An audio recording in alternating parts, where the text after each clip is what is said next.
Okay, magandang araw sa atin lahat mga kababayan.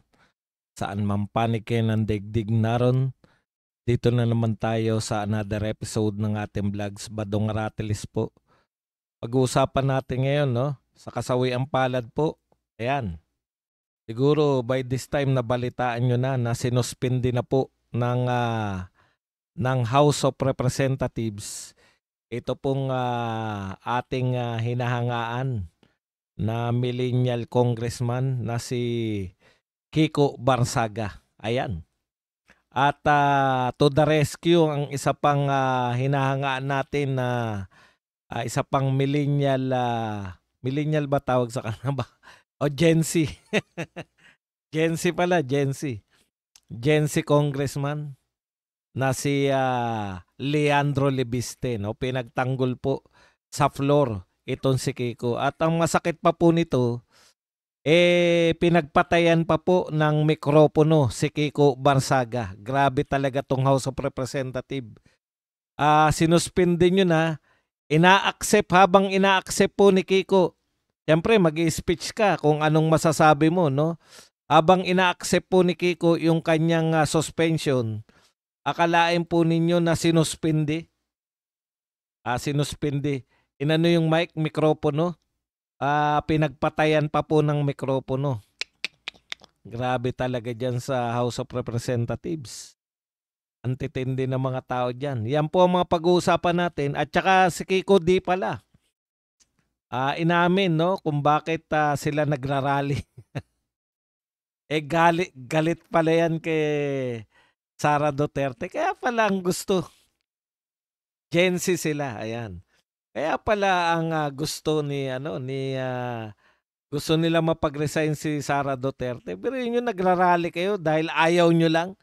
Ayaw lang ng mga Aquino kay Sara Duterte. Okay, yan po mga pag-uusapan natin. Pero bago yan, kung bago ka pa lang dito sa ating channel, mag-subscribe ka na. Dahil ito lang ang tanging channel na may kinikilingan, may pinapanigan, una sa balita, huli sa impormasyon, kaya ano pang hinihintay nyo? Pindot na, okay. Pag-usapan natin, no? Siguro mas maganda pakinggan natin yung ano yung naganap, no? Dito sa floor. Dito mahaba po tong speech nito. Bakit po tinanggal si Kiko Barsaga para ma-shortcut na lang po at doon na po tayo sa hatol. Pero ito po yung naging kasi pagkatapos po nito magbobotohan po sila. Pagkatapos po na speech na to at ito po ang boto.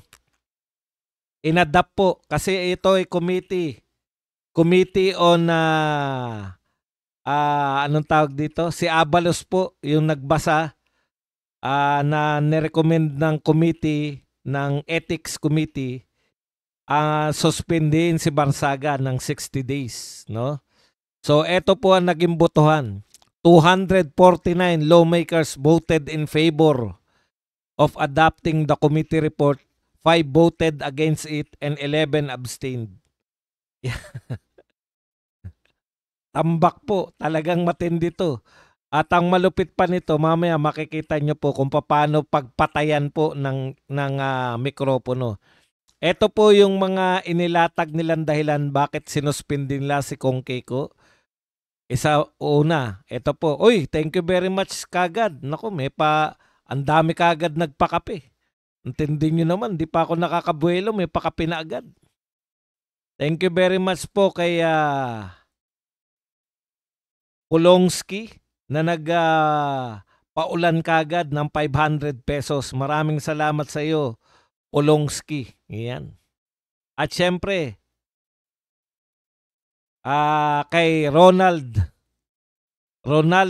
de Gia. Ronaldo Eguia. Ayan. Thank you very much sa Tensar. Okay, tuloy po natin, no? Ang sinasabi po nito, ito po yung mga dahilan kung bakit po sinuspindi si Kiko Barsaga. Isa po yung non-acting in a manner that reflects creditably on the House. Hindi raw po siya umaakto na credible. Kumbaga, dahil po sa kanya, napapahiya ang kanyang mga mandurugas na mga baliktad eh. Alam niyo po, sa totoo po, si Barsaga na lang po ang nagbibigay po ng kredibilidad, no? Sila na lang ni Leandro Libiste nagbibigay ng kredibilidad sa inyo. Tapos sasabihin niyo na umaakto siya na parang walang kredibilidad. Baliktad po yata. Okay. Ano pa po ang dahilan kung bakit po sinuspindi? Engaging in acts contrary to law, good morals, customs, and public policy. Ibig nyo sabihin, lumalabag sa batas. Si Congressman Kiko Barsaga. At ikatlo po, conduct that incites seditious activities. Bakit hindi nyo nalang kasuhan? Lahat na ibinintang nyo na kay Kiko Barsaga, bakit hindi nyo nalang kasuhan? At ikaapat po, conduct prejudicial to the best interest of the service and unbecoming of a member of a Congress. Alam nyo po, mas maganda po yung mula po sa yung pagtatanggol po ni Leandro Libiste mamaya. Mapapakinggan nyo po, paparinig ko po sa inyo. Mas maganda po na sila na lang po, yung mga batang congressman na lang po ang pakinggan natin. At tinitiyak ko po sa inyo na talagang masusulitan po yung mga bumoto sa mga congressman na to, mga batang congressman, masusulitan po kayo. Yan lang po ang matitiyak natin. Pakinggan na po natin. Ito po si yung suspension po, yung formal na suspension at yung speech na hindi natuloy ni Kong Barsaga dahil pinagpatayan po siya ng mikropono. His deliberate choice to retain certain lewd, unprofessional, and inappropriate photos clearly shows bad faith. Respondent's conduct simply does not reflect the kind of principles and ideals the public expects of a public official, particularly a member of the House of Representatives. Mr. Speaker, after a thorough deliberation on the case, the committee finds that the actions of Rep. Barsaga in posting incendiary social media content through his Facebook accounts and in retaining and failing to remove publicly viewable, inappropriate, and indecent photos to be unparliamentary and unbecoming of a House member, taken in their entirety, the actions of Rep. Barsaga bring contempt, discredit, and disrepute to the name of the House of Representatives. His actions reflected negatively upon the dignity, integrity, and reputation of the House of Representatives. Antindi yung action daw po ni Kiko Barsaga ay nakakawalan dignidad. Talaga. Higit pa sa pagnanakaw ng mga congressman. Antindi nyo. Nakakawala daw po ng dignidad sa mga magnanakaw na congressman yung ginagawa ni Kong Kiko. Anak ng tinapay yung mga magnanakaw na congressman. Ay mas importante pa, mas pinahalagahan nyo pa yung dignidad. Ang ginagawa po ni Kong Kiko, nilalantad niya po yung mga pinagagawa nyo sa Congress at saka yung ginagawa ng gobyerno natin sa mga Pilipino. Antindi.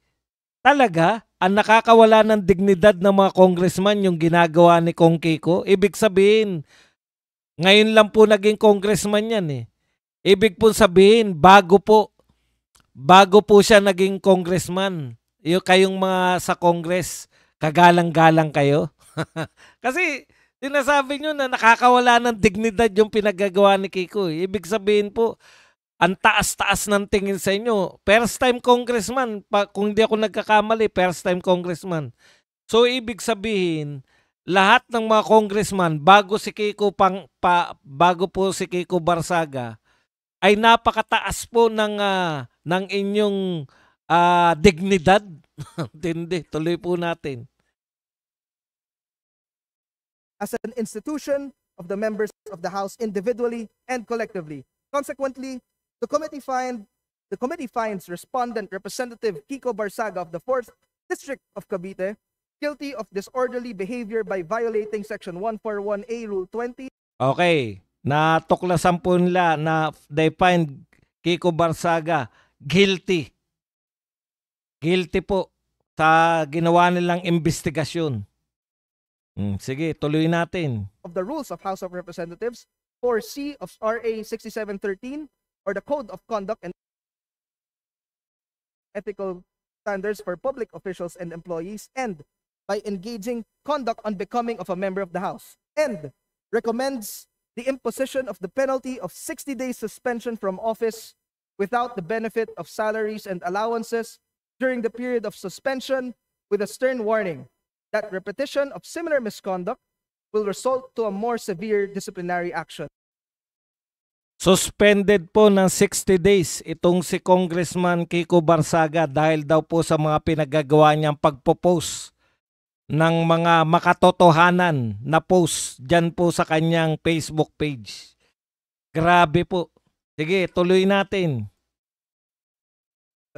In addition, Mr. Speaker, the committee recommends that the respondent Barsaga be directed to remove all 24 social media posts subject of this case within 24 hours from adoption of this report in the plenary. Mr. Speaker, let this be a reminder to all the members of the House of Representatives that as trustees of the people, we are expected to conduct ourselves in a manner that would reflect the dignity of our position in society and in public service. Let us be more circumspect in our acts and words and be mindful of the high standards of propriety required of us as legislators. Maraming salamat, Mr. Speaker. Tandaan nyo po yung sinabi niya. Ha? Ulitin lang natin ng konti. Representatives. Mr. Speaker, after a thorough deliberation on the case, the committee finds that the actions of Rep. Barsaga in posting incendiary social media content through his Facebook accounts and in retaining and failing to remove publicly viewable, inappropriate, and indecent photos to be unparliamentary and unbecoming of a House member, taken in their entirety, the actions of Rep. Barsaga bring contempt, discredit, and disrepute to the name of the House of Representatives. His actions reflected negatively upon the dignity, integrity, and reputation of the House of Representatives. Dignity and reputation. Yung action daw ni Barsaga ay nakakasama sa dignidad at reputasyon. Alam nyo po, eto magtapatan na po tayo mga congressman. Ang reputasyon po ninyo at dignidad nyo po, hindi po nakasalalay sa mga pinopost ni Kiko Barsaga sa kanyang Facebook. Ang inyo pong reputasyon kaya po nasisira ngayon dahil sa pinagbibintangan po na yung mga pinuno ninyo, partikular si Martin at saka si Saldico, ay kasama o mga mastermind ng pagnanakaw sa gobyerno. At mga kapwa nyo congressman ay tinataguriang kontraktor. Yan po ang nakakababa ng inyong dignidad at reputasyon. Hindi po yung pinopost ni Kiko Barsaga. Nagpost lang eh. Kayo po ang pinagbibintangan ng mga magnanakaw. Bagamat hindi ka kasama Abalos, hindi ko alam kung first timer din to si Abalos. Hindi ka pa naman nasasama dyan. Yung mga master mo dyan sa Congress, sila yung pinagbibintangan na pinaka utak ng pagnanakaw. Doon kayo nasisira, hindi yung reputasyon nyo nasira ni Kiko Barsaga. Kahit wala si Kiko Barsaga, sira ang reputasyon nyo dahil kayo ang pinagbibintangan na mga nagnakaw ng pondo ng taong bayan. An institution of the members of the House individually and collectively. Consequently, the committee finds respondent Representative Kiko Barsaga of the 4th District of Cavite guilty of disorderly behavior by violating Section 141A Rule 20 of the Rules of House of Representatives, 4C of RA 6713, or the Code of Conduct and Ethical Standards for Public Officials and Employees, and by engaging conduct unbecoming of a member of the House. Ito tandaan nyo sabi niya conduct unbecoming of the member of the House. Mamaya po yung gagawin nila kay Kiko Barsaga, yun ba ang conduct ng isang mabuting congressman? And recommends the imposition of the penalty of 60 days suspension from office without the benefit of salaries and allowances during the period of suspension, with a stern warning that repetition of similar misconduct will result to a more severe disciplinary action. In addition, Mr. Speaker, the committee recommends that the respondent Barsaga be directed to remove all 24 social media posts subject of this case Kita mo, mga diktador. Inuutusan nyo. Yun po, personal niya po yun. Hindi po nyo official yan. Personal po niya na Facebook page yung pinatatanggal ninyo. Yung Facebook po, hindi po pag-aari ng gobyerno. Personal po yan. Na pag-aari o page po yan ni Congressman Kiko Barsaga. Hindi po yan page ng Republika ng Pilipinas. Kaya nakikita nyo na po kung saan po papunta yung ating kung saan po papunta tong gobyerno na to. Tuloy natin, Abalos. Within 24 hours from adoption of this report in the plenary. Mr. Speaker, let this be a reminder to all the members of the House of Representatives that as trustees of the people, we are expected to conduct ourselves in a manner that would reflect the dignity of our position in society. Trustee of the people in a manner with the dignity. Tignan nyo po gagawin nila mamaya kay Congressman Barsaga. Kung yan po ay makatao yung gagawin nila. Society and in public service. Let us be more circumspect in our acts and words and be mindful of the high standards of propriety required of us as legislators. Maraming salamat, Mr. Speaker. Napakabata nitong Abalos na to, no? Napakabata, ang natutunan niya pigilan yung karapatan ng mga kapwa niya congressman na bata din. Majority Leader. Mr. Speaker, I now move to adopt the findings and recommendations contained in Committee Report number 28 and pursuant to our rules, direct that the Secretary General to read the title of the said measure and thereafter call the roll of members for nominal voting. Anak ni Recto yung isa, 'di ba? Yung katabi ng babaeng nagsasalita. Majority. Mr. Speaker, may we recognize the Honorable Toby Chanco. Honorable Toby Chanco is hereby recognized. But before I speak, I think the Honorable Barsaga is standing up. So if he will have any manifestations, I will yield the floor to him. Majority. Tignan nyo po binigay po ni Toby Chanco yung floor kay Kiko Barsaga. Okay, malinaw po yan Mr. Speaker, may we recognize Honorable Kiko Barsaga. Honorable Kiko Barsaga is hereby recognized. Pakinggan nyo po, nirecognize po si Kiko Barsaga. Ibig sabihin, hindi po siya ng agaw ng mikropono, hindi po siya lumabag sa anumang batas dyan sa Kongreso. Nirecognize po siya nung speaker, nung tumatay yung speaker. No? Kaya po, dapat, pag nire-recognize ka, pwede ka pong magsalita. Yan po yan no? Diba? Okay, nirecognize ka, nasa iyo yung mikropono, dapat pakinggan ka ng mga kapwa mo congressman. Yan po yung sinasabi ninyong asal na makatao. Yan yung may dignidad. Tignan nyo po, panoorin nyo po kung anong gagawin nitong mga makataong congressman, mga may dignidad na congressman at mga congressman na sumusunod sa kung ano pa man ang sinusunod nila. Okay, testing. Hindi po nagnakaw ng mikropono ulitin ko po, hindi po siya nagnakaw ng mikropono, siya po ay nirecognize nung speaker. Pinagsasalita po nila ang kapwa nila congressman. Pakinggan nyo. I wholeheartedly accept the decision of the committee, but I maintain my stance that President Marcos must be held accountable for his crimes. Too many people have died and too much money was plundered from the Filipino people for us to stand down now. Tignan nyo, natataranta na ibang mga congressman. Hindi na po nagbigay si Congressman Kiko ng pagkakataon. Bumanat na agad. Ulitin lang po natin yung parte na yan. Floor is mine. But Mr. Speaker, I have a point of order. Okay, testing. Ayan, ulitin lang po natin. I wholeheartedly accept the decision of the committee, but I maintain my stance that President Marcos must be held accountable for his crimes. Too many people have died and too much money was plundered from the Filipino people for us to stand down now. Whatever punishment may fall upon me and others who stand against this president who has lost his constitutional mandate of serving the Mr. people is Speaker, point of inconsequential in order. relation to the amounts of lives Mr. Speaker, and point of futures order. that will be saved when Majority President Leader. Marcos leaves Malacanang. Look, the deaths. President Point of Majority order, Leader. Mr. Speaker. Bring Marcos Sr. to Point of justice. order, Mr. My Speaker. punishment- Mr. Speaker, may we recognize Chairman Abalos? Mali yan.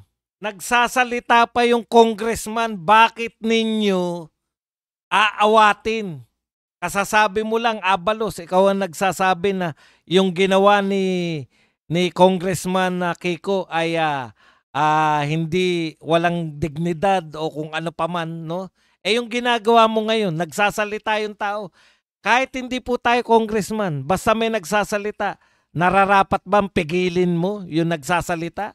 Eh lalo na yan, nirecognize po nila yan. For the point of order. Mr. Speaker, point of order.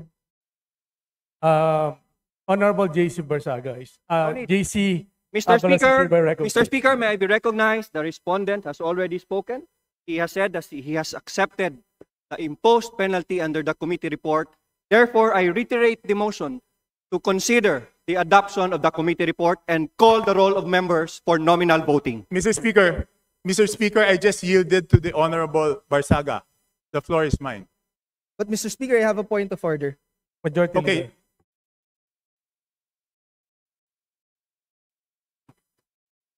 What's the point of order, Mr. Speaker? May I know from the chairman? Mr. Speaker, as sponsor of this resolution, I have not yet yielded my time to the respondent. Majority Leader. If the chairman so wishes, he has his time, Mr. Speaker. Yes. Honorable JC Abalos is hereby recognized.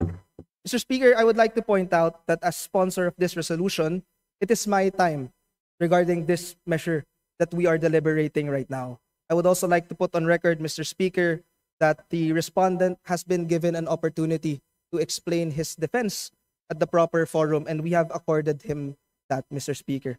That is all, Mr. Speaker. Maraming salamat po. Majority Leader. Mr. Speaker, there is a pending motion to Mr. Speaker, consider Mr. Speaker, Committee may I ask report. if the sponsor is willing to yield to a few questions? Mr. Speaker, may I Mr. S- request suspension for a few minutes? 1 minute suspension.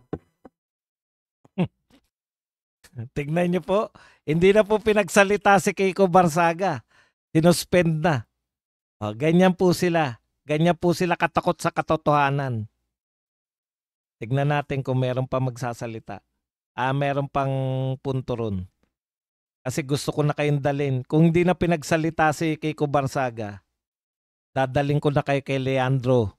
Of members for nominal voting immediately. The Secretary General is hereby directed to call the roll of members for nominal voting. And pages of the Tignan nyo ha. pages of the committee report. Mr. Speaker, Honorable Chanco, let's allow the members to decide on a question of discipline whether they agree to the committee report. If they agree, they will vote yes. If they do not agree, they will vote no. So let's hear the members and call the roll of members. Mr. Speaker, can we know from the chairman if he's willing to yield to a few questions or not? No? No? Not willing to yield to questions? Mr. Speaker, I reiterate my motion to call the roll of members for nominal voting immediately. The Secretary General is hereby directed to call the roll of members for nominal voting. No more interruptions. Wala Roll talaga call tong of mga to. members on the adoption of the findings and recommendations contained in committee report number 28 on committee case number Okay, pakinggan po natin yung, SC-2025. Tama na kayo. Pakinggan po Guardiola. natin yung speech po ng mga Pancho. ni Leandro Lebiste. Session resume. Majority Leader. Mr. Speaker, I move to recognize the Honorable Levy to explain. Honorable Leandro Lebiste is hereby recognized. Distinguished colleagues, ang boto ko ay no, hindi dahil perpekto si Congressman Barzaga, pero dahil questionable para sa akin na minadali natin itong desisyon dahil ngayong hapon lang natin nakuha ang committee report na ito at si Congressman Barzaga lang ang sinampahan ng kaso ng Committee on Ethics. Ang boto ko ay no, lalo na dahil inuuna natin ang kaso niya kaysa sa mga mas seryosong issue. Thank you very much kay Rosien Nicdaw. Yan. Sa pagme-member. Kinakaharap ng isa sa mga kasamahan natin. Isang kapwa kong Batanggenyo na nandito ngayon na bumoto sa kaso ni Congressman Barzaga.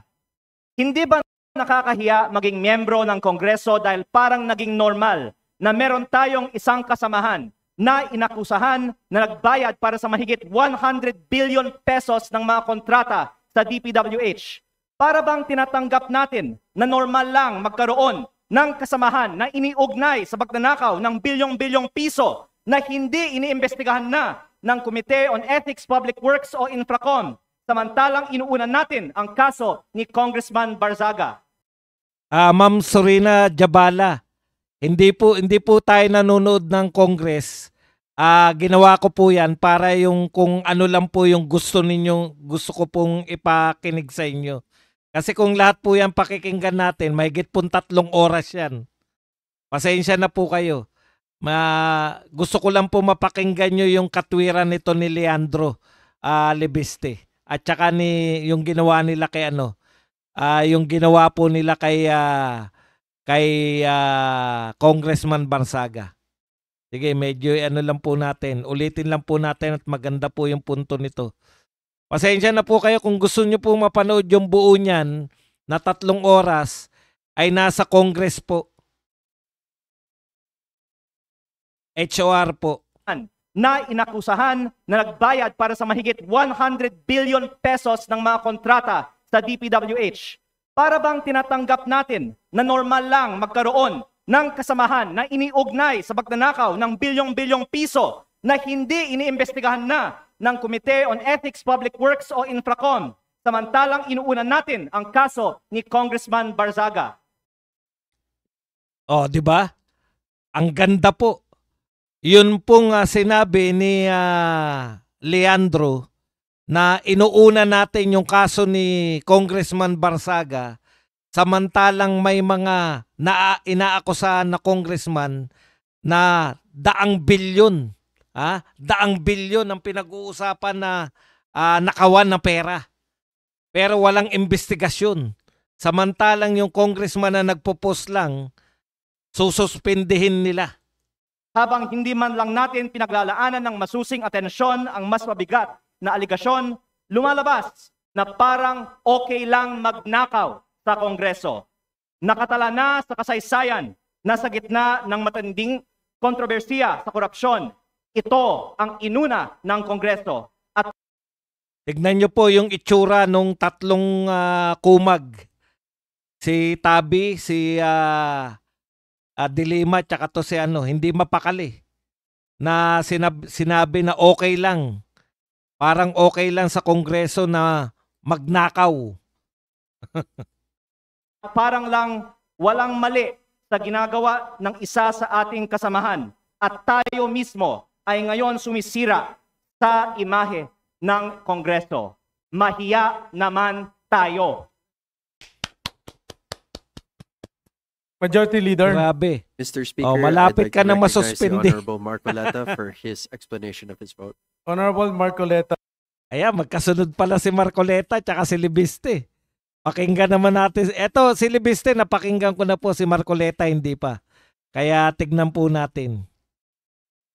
Sinuspindi po. Yung hindi magnanakaw, yun po yung sinuspindi. Is hereby recognized.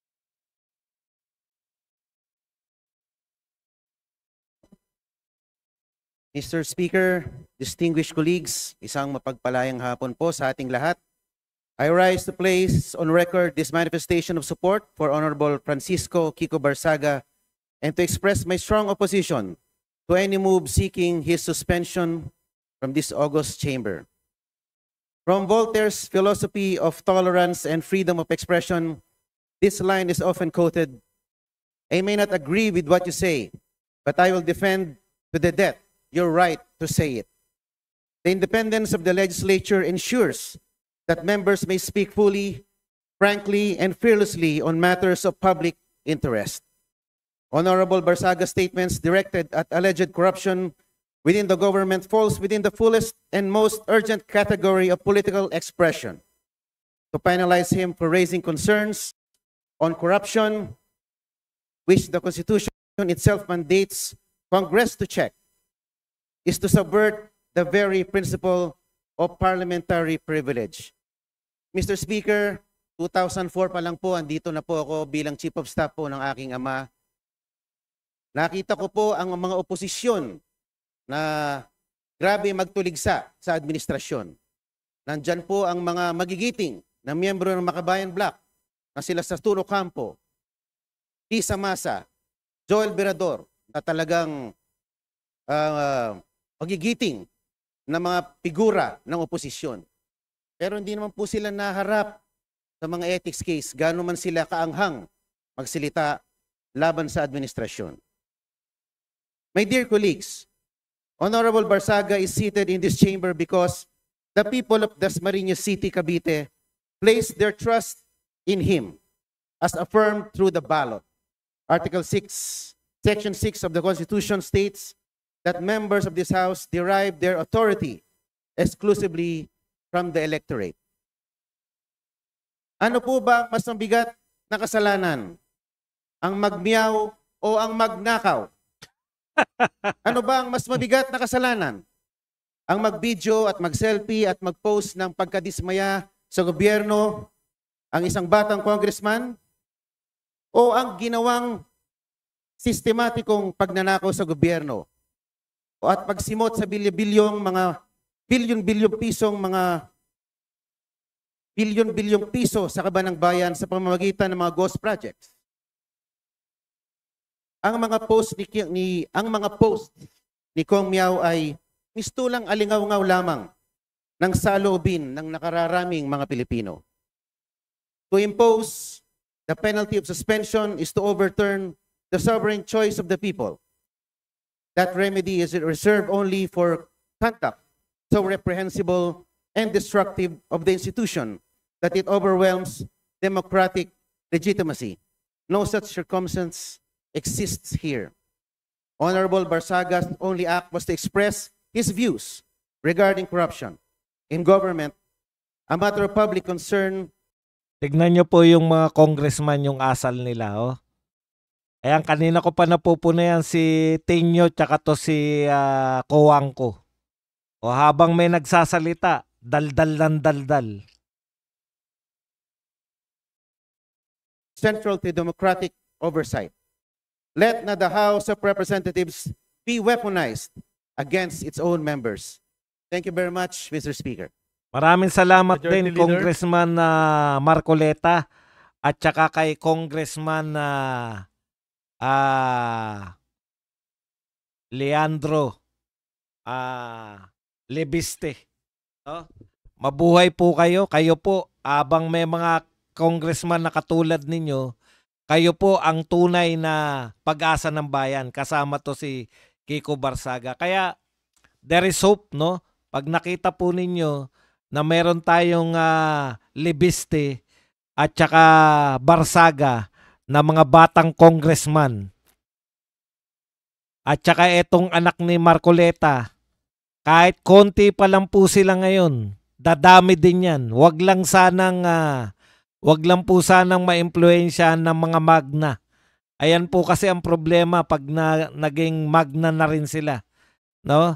Pag sila po ay na-impluwensya na ng mga garapal sa pagnanakaw, baka makalimutan na nila na minsan ay may pinaniwalaan po sila na sila po ay idealistic pa sa paniniwala. Ayan. So, yan po ang masaklap. Sabi nga nung dalawa, parang mas tanggap pa po ng mga congressman na yung mga kapwa nila congressman ay nag-engage po sa pagnanakaw kaysa po ang pinarurusahan po nila, no? So sa dalawa pong binanggit ni Marcoleta at saka nito ni Libiste, parang ang gusto pa nilang parusahan yung mga naglalantad ng katiwalian. Pero yung naglalantad po ng pagnanakaw, pero yung mga magnanakaw po, inaabsuelto po nitong mga congressman natin. Napakasakit po, no?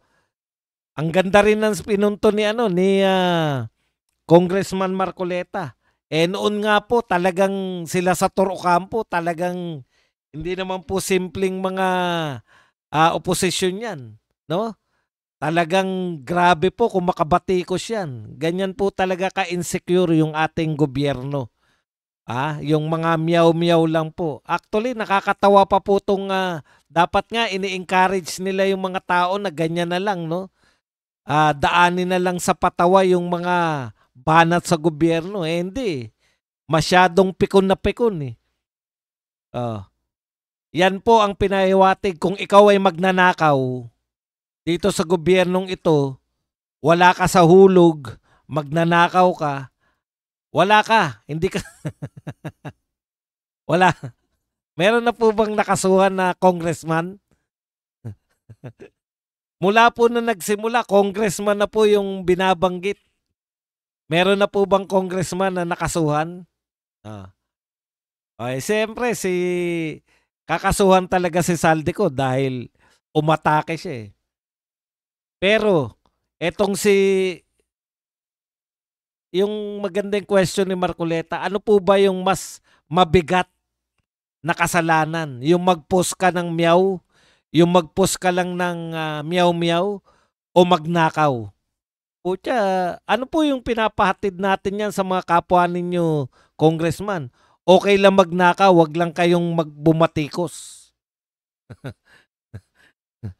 Okay, punta na po tayo sa ibang balita. Ito po, maganda po itong lumabas na po ang katotohanan, no? Alam po ninyo, ang punteriya talaga nila, punteriya po nitong trillion peso movement o trillion peso, ano tawag dyan? March, yun. Trillion peso march. Ang punteriya talaga nila, si BP Sara. No? Hindi po, kasi wala pong dahilan para papanagutin si BP Sara dahil hindi naman po siya involved kahit na ano. Pero paulit-ulit po sila yung mga organizer po. Ang pinaka-vocal po dyan yung mga dilawan. No? Ito pong lalo na po tong akbayan na mas gusto pa nila mag-resign si BP Sara kaysa papanagutin yung mga gobyerno ni BBM. Yung pala, nakaporma na sila na nag-o-offer po sila. Politika lang po pala to. No? Sa interview po. Eto po, yung sinabi po ng mga tao na to. Katulad nitong si Shell Jokno, anong sinabi niya? Tayo na sa 2028 ang magpapalit sa kanila. Di ba? Ibig sabihin, talagang nakaporma po sila yung ginagawa nila. Hindi po to anti-corruption. Gusto po nila na magpakita bilang alternative na hindi lang po Marcos, hindi lang po Duterte ang dapat maglaban-laban, sila po yung alternative.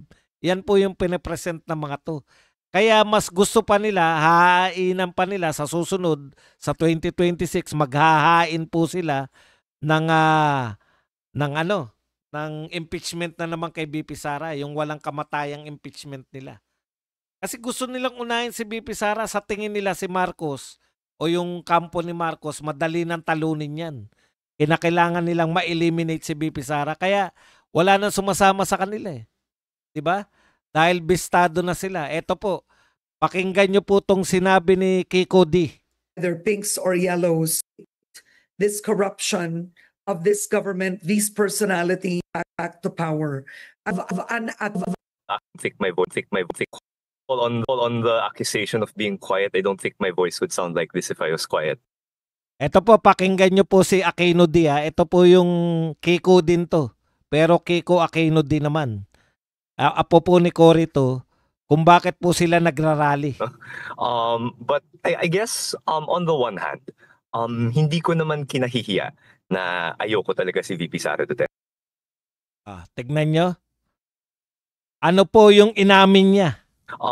But I guess on the one hand, hindi ko naman kinahihiya na ayoko talaga si VP Sara Duterte. Totoo yan. Ayaw niya raw po si VP Sara Duterte. Totoo yan. Kita nyo?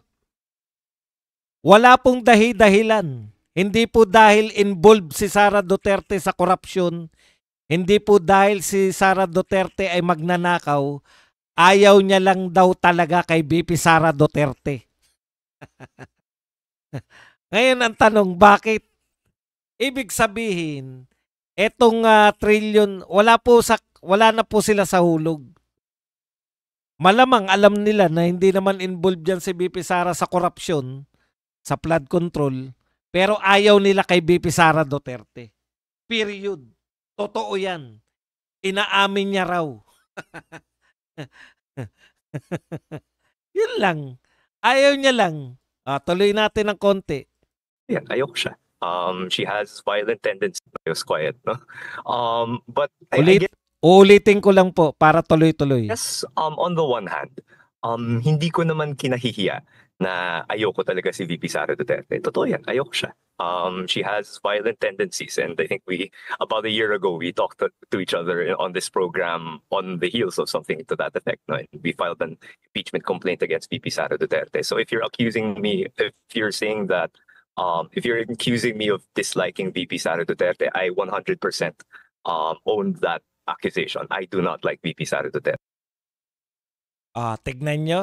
Inamin niya po na ayaw niya lang kay VP Sara Duterte. Ngayon, bakit ayaw niya? Sinabi niya ba na magnanakaw si VP Sara? Hindi. May violent tendency kasi. Ayaw niya kay VP Sara Duterte dahil may violent tendency. Ano yun? Mas gusto mo pa, mas ayaw mo yung VP Sara namin kasi may violent tendency siya? Mas gusto mo yung mabait pero magnanakaw? Mas gusto mo yung hindi sumisigaw, hindi nagmumura pero ang lakas naman lumamon ng pera ng taong bayan? Mas gusto mo pa maghirap yung mga Pilipino kaysa yung ang maging presidente katulad ni VP Sara na may violent tendencies? Tanong ko sa inyo, kanino po ba violente yung mga Duterte? Tama naman yung sinasabi nyo. Yung mga Duterte po, napakabait po sa mga mamamayang Pilipino. Pero kanino po sila galit na galit? Galit na galit po sila sa mga durugis, sa mga drug lords. Galit na galit po sila sa mga sindikato. Galit na galit sila sa mga magnanakaw. Ngayon, kung sa tingin nyo, hindi dapat magalit yung mga Duterte sa mga sindikato, magnanakaw, oligarkong magnanakaw, mga politikong magnanakaw, mga drug lords, mga makakaliwang grupo, mas gusto pa ninyo yung bait-baitan pero magnanakaw. Yun lang yun. Nabibisto. Siya po ang isa sa pangunahing leader niyang trillion march na yan. Yan po, kaya po sila nagrarally para ma-prevent po ang katulad ni VP Sara na maging pinuno. Wala po silang pakialam kung magpatuloy. Sa madaling salita po, nililin lang po nila yung Pilipino na kunwari ang dinadaluhan nila ay rally para sa mga anti-corruption. Kaya yung mga nakahalata, hindi na sumama uli. Mas marami na kami ngayon. Ipuwera nyo pa yung Iglesia ni Cristo. Hindi ko po sinasabi na ayaw namin na iglesia. Pero yung paramihan po nung EDSA, yung nagpunta po sa EDSA kasabay na Iglesia ni Cristo sa Luneta, mas marami pa po kaysa sa inyong trillion peso march. Yan po ang katotohanan. No? Wag na tayo. Tapos magrarally pa rin daw sila. May part 3 pa rin. Okay lang yan. Ganyan talaga buhay. Okay, sagutin rin natin to si Kiko. Lagi po nila, no? Lagi po to si Kiko, ano naman, Pangilinan naman. Kung walang korap, walang mahirap, nakiisa tayo sa trillion peso march ngayong araw ni Bonifacio sa EDSA. Tanga ng diwa ng katipunan, punitin natin ang sedula ng korupsyon.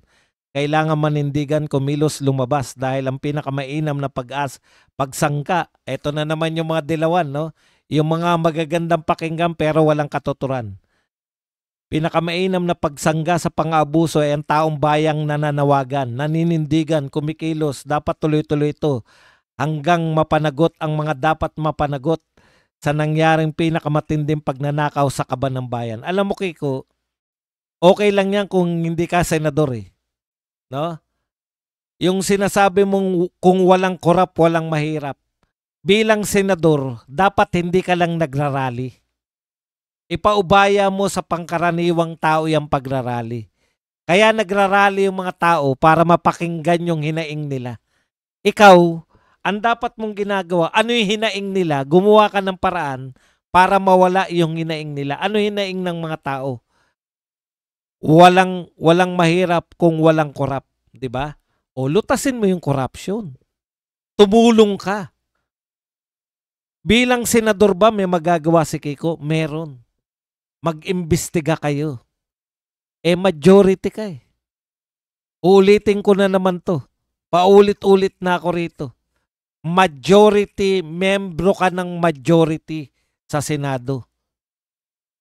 Hawak ninyo yung Blue Ribbon Committee. Bakit ka pumapayag na hindi nyo imbestigahan? Yung Blue Ribbon Committee investigation po, sa tingin ko, yan ang susi para mapanagot yung kurakot, yung mga sinisigaw ninyo. Kaya nyong aksyonan yan bilang senador, hindi bilang rallyista. Isang tao ka lang sa rallyista eh, pero bilang senador, malaking bagay ka. Dahil bilang senador, lalo na, miyembro ka ng majority. Pwede nyo sanang imbestigahan. Bakit nyo tinigil? Bakit wala na nag-iimbestigang senador? Bakit yung majority ng senador ayaw nyo na mag-imbestiga? Yun yung sinasabi ko sa iyo, Kiko eh. Pwersahin nyo si Ping na mag-imbestiga kayo ulit para may maire-rekomenda kayong kakasuhan. Importante po yung Blue Ribbon Committee kasi kayong magpapanagot sa mga sinasabi nyong kurakot. Hindi po, Kiko Pangilinan na po ito eh. Si Kiko Pangilinan na po ito. Panay Kiko po yung pinag-uusapan natin. Pasensya na po kayo. Ito po, Kiko Pangilinan na. Okay.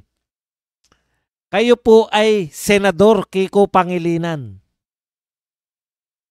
Pumayag kayo na wag mag-imbestiga yung Senado eh. Ilang buwan na pong hindi nag-iimbestiga si Ping Lacson. Oh. Bakit kayo pumayag?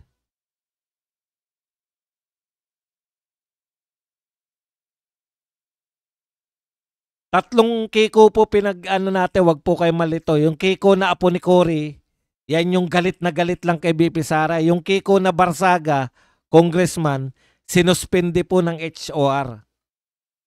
So yung ngayon lang po nakapasok at nalilito, medyo pumunta po kayo sa bandang unahan. Yung sinasabi namin sa iyo, hindi ka rally ng rally. Kung ako senador, pipilitin ko, member ako ng majority. Tatlo kayo. Mag-usap-usap kayo. Ano ba, mananahimik lang tayo? Hindi natin itutuloy ang investigasyon.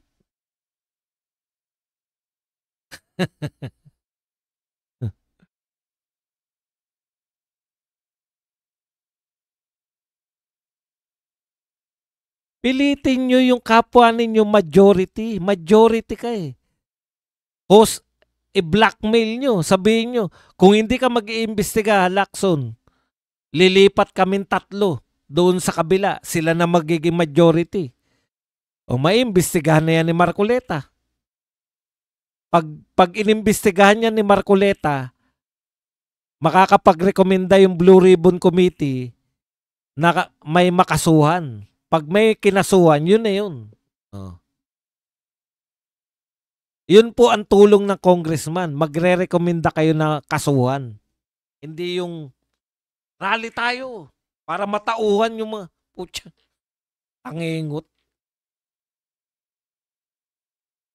Okay, yan lang po ang ating topic. Pwede na kayo magtanong. Pwede po kayo magbigay ng reaksyon. At higit sa lahat, pwede po kayong magpakape. O, isa pang palpak ninyo. Ang panawagan nyo, political dynasty. Anong koneksyon ng political dynasty sa mga magnanakaw?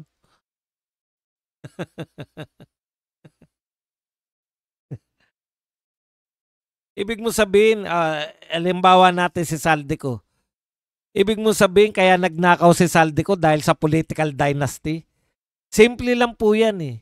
Pag nanawagan po kayo na yun yung solusyon, pag nasunod po ba yun, halimbawa po, o sige, bawat isang pamilya, isa na lang ang pwedeng tumakbo. Wala nang korupsyon?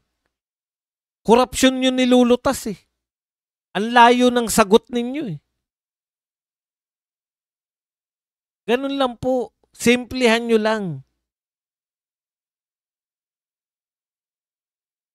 Pag pinag-resign nyo ba si BP Sara, mawawala na yung korupsyon? Meron pa rin. Hindi naman si BP Sara. Hindi naman tauhan ni BP Sara yung mga magnanakaw eh.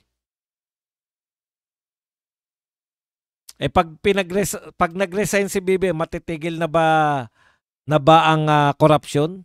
O 90%, 95%. Kasi magiging pangulo na si BP Sara eh.